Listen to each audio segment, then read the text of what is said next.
இந்த வீடியோவில் என்ன பார்க்க போகிறோன்னா, ஒரு ஃபோட்டோஷாப் எடிட்டிங் சாஃப்ட்வேர், அது பேர் GIMP. இது எப்படி டவுன்லோட் பண்ணோன்னா, ஃபஸ்ட்டு கூகுள் குரோம் போங்க. போயிட்டு GIMPன்னு டைப் பண்ணுங்கள், GIMP.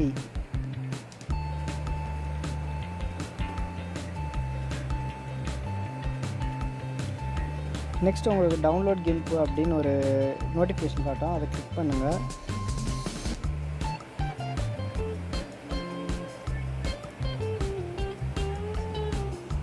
நெக்ஸ்ட் இது டோரண்ட் வழியாகவும் போடலாம், இல்லை டேரெக்டாகவும் பண்ணலாம். நான் டேரெக்டாக பண்ணுறேன். உங்கள்கிட்ட டோரண்ட் இருந்தால் டோரண்ட் யூஸ் பண்ணுங்கள், இன்னும் ஃபாஸ்ட்டாக டவுன்லோட் ஆகும்.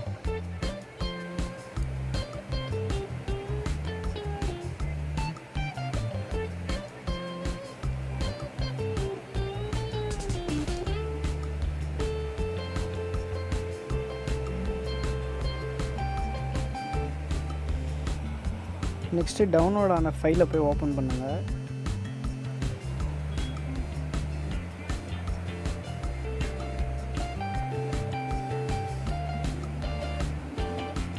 நெக்ஸ்ட் அதை டபுள் கிளிக் பண்ணிங்கன்னா உங்களுக்கு இன்ஸ்டாலேஷன் ப்ராசஸ் ஸ்டார்ட் ஆகும்.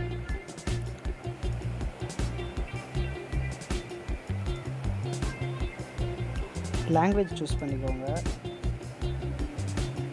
நெக்ஸ்ட் இன்ஸ்டால் கொடுங்க. அப்புறம் அதுக்கோட பேக்கேஜஸ் எல்லாத்தையும் இன்ஸ்டால் பண்ணோம்.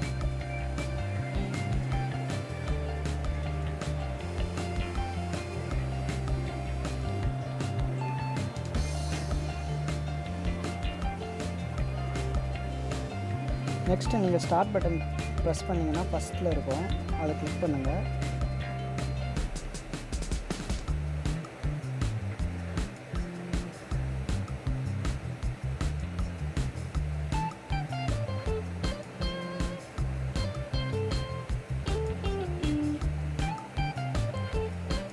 இது உங்களுக்கு ஃப்ரீ சாஃப்ட்வேர் தான். ஃபோட்டோஷாப் அளவுக்கு இல்லாட்டியும் ஓரளவு ஓகேவாக இருக்கும் பிசியில் யூஸ் பண்ணுறதுக்கு. நெக்ஸ்ட் GIMP செட்டப் அப்படின்னு வரும். ஃபுல்லாக லோட் ஆகி உங்களுக்கு 3 லேயர்ஸாக அது ஓப்பன் ஆகும். ஒரு பக்கம் டூல்ஸ்லாம் இருக்கும், நடுவில் வந்து நீங்கள் க்ரியேட் பண்ணிக்கணும். சைடில் இருக்கிறதெல்லாம் வந்து ப்ரஷஸ், அது மாதிரி லேயர்ஸ் அதெல்லாம் சூஸ் பண்ணிக்கலாம். ஃபோட்டோஷாப் மாதிரியே தான் இருக்கும். எக்ஸ்போர்ட் பண்ணோன்னா நீங்கள் எக்ஸ்போர்ட் பண்ணிக்கலாம்.